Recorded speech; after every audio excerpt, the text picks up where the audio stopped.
नमस्कार। Agree commodity weekly outlook में आपका स्वागत है। पिछला हफ्ता एग्री कमोडिटी के लिए काफी इंपॉर्टेंट रहा। साथ में हमने देखा कि रिसेंटली जो फार्म बिल को रिवोक किया गया है, इसका भी इम्पैक्ट कहीं ना कहीं पूरे एग्री कमोडिटी पे जल्द पड़ता हुआ दिखाई देगा, क्योंकि रिफॉर्म्स के चलते हमने देखा कि कॉर्पोरेट का पार्टिसिपेशन बढ़ते हुए दिखाई देने लग गया था।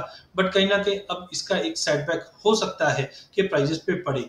बट धीरे धीरे हम देख रहे हैं कि पोस्ट पैंडेमिक भी डिमांड इंप्रूव हो रही है और सप्लाई कंसर्न्स भी धीरे धीरे अभी इंप्रूव होते हुए दिखाई दे रहे हैं। तो ओवरऑल पिछला हफ्ता काफी इंपॉर्टेंट रहा है और अगला हफ्ता भी हम देख रहे हैं कि प्राइजेस के अंदर इंपॉर्टेंट मूव रहेगा।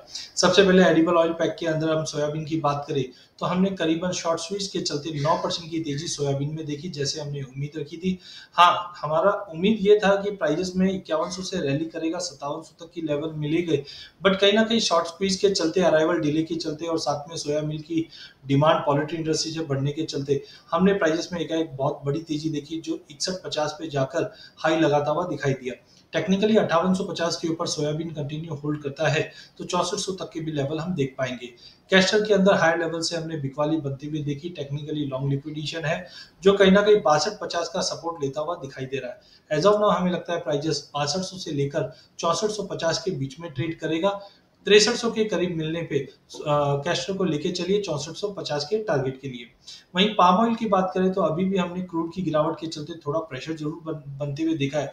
बट मलेशिया में लेबर कंसर्न की वजह से प्रोडक्शन आउटपुट में भी कमी रहने की उम्मीद है, जो प्राइजेस को सपोर्ट करेगा। टेक्निकली डोमेस्टिक मार्केट पे भी प्राइजेस सीपीओ की बात करें तो 1090 के सपोर्ट पे होल्ड करते हुए चल रहा है। नवंबर वायदे में हमें लगता है कि प्राइजेस 1160 से 1170 का रेंज दिखा सकता है। रिफाइंड सोया ऑयल के अंदर भी 1190 के सपोर्ट से मार्केट ने एक अच्छा खासा जंप दिखाया है, करीबन 3.25% का। एज ऑफ नाउ हमें लगता है ये गाइन कंटिन्यू रहेगा और हायर साइड में हम देख सकते हैं कि प्राइजेस में 1250 1260 तक के भी लेवल आने वाले दिनों में देखने मिल सकता है, क्योंकि डिमांड धीरे धीरे बढ़ती हुई जा रही है। पाम ऑयल के अंदर क्रूड का एक नेगेटिव इंपैक्ट थोड़ा बहुत पड़ सकता है, बट कहीं ना कहीं डिमांड इंप्रूवमेंट के चलते प्राइजेस को सपोर्ट मिला। बट ध्यान रखिए, विंटर के अंदर पाम ऑयल की डिमांड में ड्रॉप आ जाता है और अदर ऑयल्स के अंदर डिमांड बढ़ जाती है। मसालों की अगर बात करें तो हल्दी में 2% की गिरावट, जीरा में 3% की तेजी, धनिया में 3% की तेजी आती हुई दिखाई दी। हल्दी की अगर बात करें, कैरियर स्टॉक अच्छा है और सोइंग एरिया भी बढ़ने की वजह से हल्दी में दबाव कंटिन्यू बन सकता है। बट ओवरऑल रेंज जो रहेगा वो 7100 से 7600 का रेंज हल्दी की रहेगी। जीरे और धनिया में हमने पहले भी कहा था कि प्राइजेस में अच्छी तेजी रहेगी। 16000 के ऊपर होल्ड होने पे 16850 से 900 का लेवल हम जीरे में देख पाएंगे।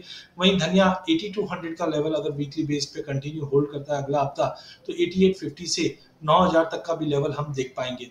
ओवरऑल 2022 के लिए हल्दी को छोड़कर जीरा और धनिया सबसे अच्छे लगते हैं। डिमांड में इंप्रूवमेंट रहेगी, एक्सपोर्ट डिमांड की वजह से प्राइजेस में एक अच्छा खासा तेजी दोनों ही काउंटर में 2022 में बनते हुए दिखाई देंगे।